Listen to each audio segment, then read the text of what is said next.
Sadece bencilliğin yüzünden bütün evrende yalnız kalmakla lanetlendim.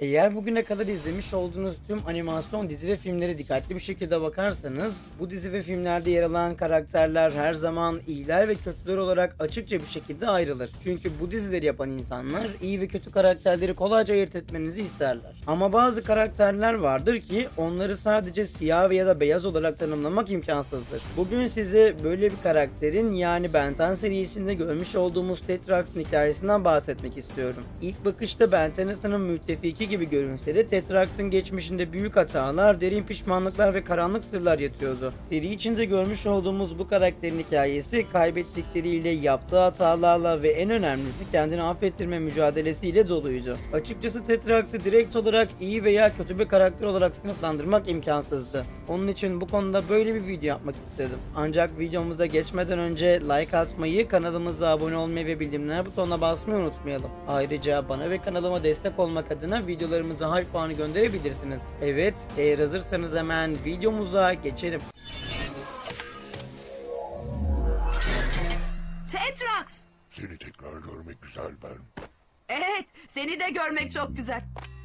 Bildiğiniz gibi Tetrax Ben 10 evreninin de ilk başta bize iyi bir karakter gibi gösterilmiş olsa da geçmişine, derinlemesine baktığımızda onun aslında göründüğünden çok daha karmaşık biri olduğunu fark edebiliriz. Bu karakterin hikayesi hatalar, pişmanlıklar ve kendini affettirme çabasıyla dolu dramatik bir yolculuktu. Onun için bu karakterin hikayesine en baştan derinlemesine bir dalalım. Hatırlarsınız, klasik serisinin başlarında Tetrax'ı Vilgax'ın emrinde çalışan bir ödül avcısı olarak görmüştük. Hatta bu ödül avcılarının arasında serinin ilerleyen dönemlerinde pek çok kez gördüğümüz Crab ve Six gibi tehlikeli karakterlerle birlikte Omnitrix'in peşine düşmüştü. Aslında bu durum onun geçmişte Vilgax gibi galaksinin en tehlikeli karakterleriyle işbirliği yaptığını açıkça bizlere gösteriyordu. En çok parayı verene sadıktım ve ne kadar kötü olduklarının bir önemi yoktu. Sonunda da kötülerin kötüsü için çalışmam kaçınılmazdı. Vilgax ve kendi gezegenimi ele geçirmesi için ihtiyaç duyduğu son parçayı da ben. O sadece bir ödül avcısı değildi. Derinlerde bir yerde geçmişinin ağır yükünü taşıyan, büyük hatalar yapmış ve bunun bedelini ağır ödemiş biriydi. Hatırlarsanız Tetrax'ı ilk gördüğümüz bölümde bölümün neredeyse büyük bir kısmında sürekli maske takıyordu. Aslında Tetrax'ın sürekli bir maske takması da bu yükün bir sembolüydü. Maskesi onu sadece fiziksel olarak korumuyordu. Aynı zamanda onu kendi geçmişinden, yaptığı hatalardan ve taşıdığı suçluluktan da koruyan bir kalkan gibiydi. Çünkü Tetrax bir zamanlar Vilgax tarafından kandırılarak Petropia gezegeninin kutsal kristalini teslim etmiş, bu da kendi gezegeninin yok olmasına sebep olmuştu. Boyun eğmeyince o da diğerlerine ibret olsun diye bütün gezegeni yok etti. Vilgax kötü bir şey yaptı. Ama ben olmadan bunu yapamazdı. Kendi elleriyle kendi halkını yok etmiş olmanın ağırlığı onu bir daha eski Tetrax yapmayacak kadar derin bir yara açmıştı. Bu trajedinin ardından Tetrax sadece gezegenini değil, kendine olan güvenini de kaybetmişti. Artık ne başkalarına güvenebiliyordu ne de kendi kararlarının doğru olduğuna inanabiliyordu. Özellikle Vilgax gibi acımasız kişilere karşı tamamen temkinli olmuştu. Hatta klasik seride Omnitrix'in peşine düşerken maskesini çıkarmamasının bir diğer sebebi de buydu. Çünkü Vilgax'ın onu tanımasını, geçmişteki büyük hatayı hatırlamasını istemiyordu.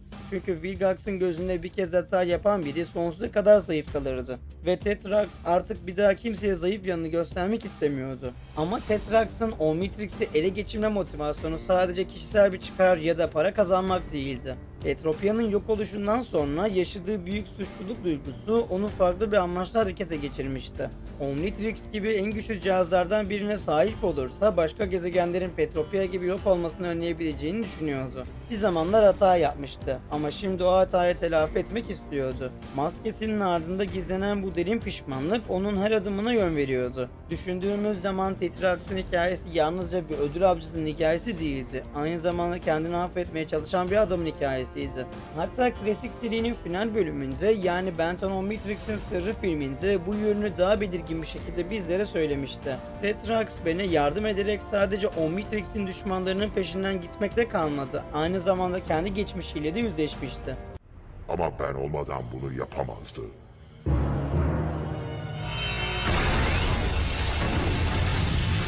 Bu O yüzden Omnitrix'in peşinde olduğunu duyduğumda bir daha onun eline hiçbir güçlü silahın geçmesine izin vermeyeceğime and içtim. Artık kendi çıkarları için değil, gerçekten doğru olanı yapmak için mücadele ediyordu. Ve bu hikaye Ben 10 Alien Force serisinde de devam etmişti. Burada Tetrax, Ben ve ekibinin desteğiyle yok olan gezegeni Petropeia'yı yeniden inşa etmeyi başarmıştı. Ve baktığımızda bu sadece fiziksel bir yeniden doğuş değildi. Tetrax'ın ruhunun da yeniden doğuşuydu. O başardı.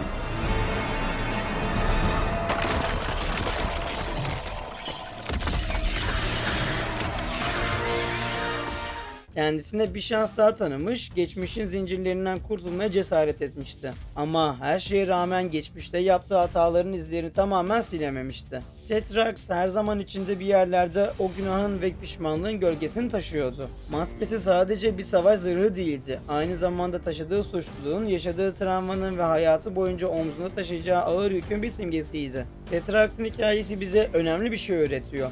Gerçek kahramanlar hata yapmayanlar değildir. Gerçek kahramanlar hatalarından ders çıkartıp doğru olanı yapmayı seçenlerdir. Ve Tetrax yüzünü maskeyle gizlese de en sonunda doğru yolu seçmeyi başaranlardan biri olmuştu. O geçmişinin karanlığından doğup aydınlığa ulaşmayı seçen bir savaşçıydı. Evet dostlarım, bugün sizlerle birlikte seri içinde pek çok kez görmüş olduğumuz Ben Tennyson ve ekibinin sürekli müttefiki olarak gördüğümüz Tetrax'ın derin bir analizini yaptık ve sandığımız kadar iyi bir karakter olup olmadığı hakkında konuştuk ve umarım videomuzdan keyif almışsınızdır. Peki sizler Tetrax'ın karakter gelişimi açısından ne düşünüyorsunuz? Düşüncelerinizi yorum kısmında belirtmeyi unutmayalım. Bu arada bu tarz videoların devamı için videomuza like atmayı, kanalımıza abone olmayı ve bildirimler butonuna basmayı da unutmayalım. Ayrıca bana ve kanalıma destek olmak adına videolarımıza hype puanı da gönderebilirsiniz. O zaman bir başka videoda görüşmek üzere. Kendinize çok iyi bakın. Hoşça kalın.